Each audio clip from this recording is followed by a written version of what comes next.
नमस्कार, मैं पवन स्वागत करता हूं आपके अपने YouTube परिवार इजू जोन में। जैसा कि आपने थंबनेल में देख ही चुके हैं कि एक बहुत ही तथ्यात्मक बात है, लेकिन हम सभी को उनमें कुछ कालांतर से चलते आ रहा है तो उनको ढो रहे हैं।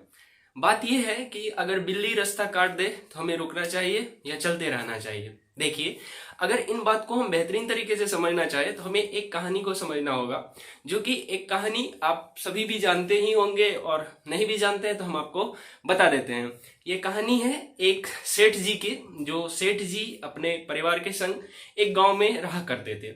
सेठ जी एक बिल्ली को पालते थे, तो बिल्ली हमेशा उनके पूजा के समय में व्यावधाने ला देती थी। मतलब जो भी प्रसाद चढ़ाया जाता था तो वो उस प्रसाद को झूठा कर देते थे। तो इसलिए सेठ जी उन बिल्ली से परेशान होकर के बिल्ली को बांधने लगे। धीरे धीरे ये काम चलता रहा, चूंकि बिल्ली तो वो पालते ही थे, घर में ही था, तो पूजा के समय बांध देते थे। तो उसके बाद उनके बेटे आए, तब भी बिल्ली थी, तो अभी उनको पूजा के समय बांध देते थे। फिर बात आगे बढ़ी, बेटे के बेटे हो गए, वो भी देख रहे थे कि पूजा के समय बिल्ली को बांध दिया जाता है, तो वो भी बांधते गए। अब समय ऐसा आ चुका था कि जब सेठ जी के पोते परपोते हो चुके थे, तो उस समय में बिल्ली अब घर में नहीं पालते थे, लेकिन वो देखते आ रहे थे कि पूजा के समय बिल्ली बांधा जाता है, तब टोल गांव बगल के गांव से भी बिल्ली पकड़ के लाया जाता था और पूजा के समय बांधा जाता था।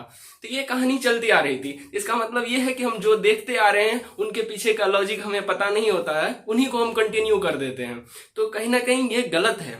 हम आज के जमाने में चूंकि परंपरागत रूप से देखते आ रहे हैं कि बिल्ली अगर रास्ता आपके काट दे तो आप वहीं रुक जाते हैं। ये गलत है, क्योंकि इनका कोई प्रमाण नहीं है। हालांकि जो मन में आ जाता है, आशंका हो जाती है, तो उसकी घटने की संभावना बहुत ज्यादा होती है, लेकिन होता नहीं है। हम बहुत सारे समय में उस कटे हुए रास्ते को ही आगे बढ़े हैं। हाँ, लेकिन बिल्ली अगर रास्ता काट दे तो केवल एक तर्क हमें बताता है कि हमें रुक जाना चाहिए। वो तर्क ये है, हो सकता है कि बिल्ली का शिकार करते हुए पीछे से कोई और जानवर आ रहा हो। उस कंडीशन में अगर बिल्ली आपका रास्ता काट देता है तो हो सकता है कि पीछे का जानवर भी आ रहा है और आप आगे बढ़ेंगे तो टकराने की पूरी संभावनाएं बनती है। लेकिन अगर आप स्लो हो, एक ऐसा स्पीड में हो जिनके बाद कि आपके आगे कुछ भी आ जाए, तो उस समय आप रुक सकते हैं। उस समय आप रुक करके टाइम खराब ना करें, इसलिए चलते रहें। मन में अगर व्यावधाने आती हैं तो आप रुकिए, नहीं तो तथ्यात्मक तरीके से देखें तो कोई गड़बड़ी नहीं है। अगर इतना ही मनोदशा में आ जाता है कि बिल्ली रास्ता काट दे तो हमें रुक जाना चाहिए, तो आप रुक करके टाइम क्यों खराब करें।